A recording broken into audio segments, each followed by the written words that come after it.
Welcome to a presentation by Hive80, an online community for health, wellness, and medicine. Pet health is a big part of Hive80. Through this video, our goal is to provide trusted, expert information to all pet owners.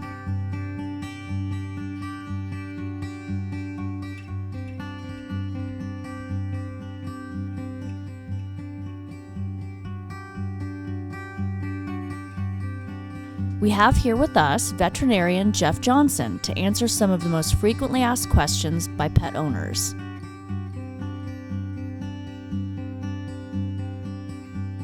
Yeah, that's a great question. So for the younger animals that are healthy, that at home we don't see that we don't have any concerns at home once a year for both dogs and cats. And frequently we do find, it may not be a major thing, but we usually find things that we can talk about. Dental health is a big one, or we'll find that the animals have an ear infection that they weren't necessarily showing any signs of, but it would be a month or so later. So we'll try to find those issues before they start becoming a big problem. For our older cats, cats and dogs, probably every 6 months would be better. That way we can address concerns. Things tend to happen a little quicker as the animals are getting older, whether it's heart disease, heart murmurs, or growths that the animals are having. So I think if we jump on that a little bit more often than once a year, it would be better for the animals.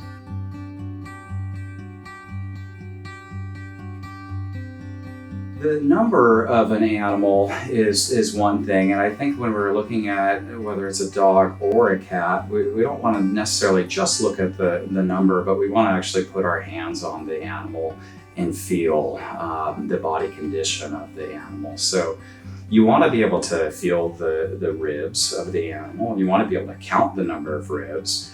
And as you move your hand back, you should feel that the belly is thinner than the chest cavity itself. So that is kind of the first sign that the animals that are just a tube, that they're probably overweight. You want to be able to feel the spine, feel the hips. And you start losing the capability to do that, and then we know that they're overweight. And when I talk about the animals that are overweight, what I say is, well, we know what we're feeding them now, so we know we need to feed them less. I'm not necessarily going to give you a particular number to say, hey, this is our goal weight, but I'm going to say, depending on how overweight I feel the animal is, let's get down just a little bit. Let's reduce the food by 10% of the caloric intake, and then let's reevaluate again. So that way it's kind of a constant readjustment, and we're not overshooting it or starving our animals because we want them to lose weight. We want to do it nice and gradual, just like the time it took them to get to that point where they are overweight. We want to reverse it back again. Maybe not quite as long, but not too quickly.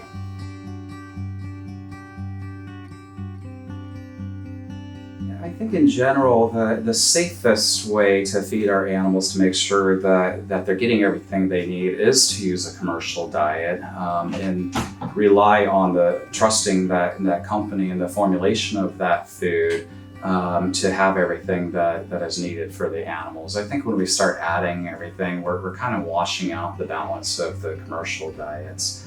And in picking commercial diets is extremely overwhelming. You go to a pet store, there's hundreds of foods, and it's just shelf after shelf. I think if you stick with one of those brands that you've heard of that have been around for 25, 30 plus years, that may be a good start. Not to say that there aren't other diets that haven't been around as long that are going to be good, but sometimes it's hard to know if they're missing something, and sometimes the future you'll find out that it wasn't formulated the way we want. And then when I look at the bag of food, you want to make sure that it says it's complete and balanced a diet, so that way you know that that's going to be okay to use as the sole food for the animal. And usually if you look under the ingredients list, there's a statement by AAFCO that will say that it's been formulated to meet the nutritional needs of the animals. And some foods have actually undergone the feeding trials according to the procedures by AAFCO. And that can be a little harder to find on the label of these pet foods. Sometimes you have to call the companies to see whether they actually have those feeding trials that have been done. And if you can do that homework with that food, I think you're going to be you should be pretty confident that that food's going to be safe and everything that your animal needs.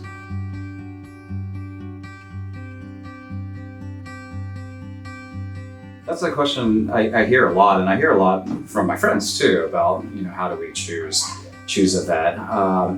I think the first thing I would do is look for a veterinary clinic that's nearby where you live, so you're not traveling too far with your animals. I think everyone has their favorite vet from at some point, and some people want to travel far, but I think that puts a little bit of stress on the animals for the car ride. So communication is really important, that you guys mesh well together, so that way the veterinarian can explain everything about the visit.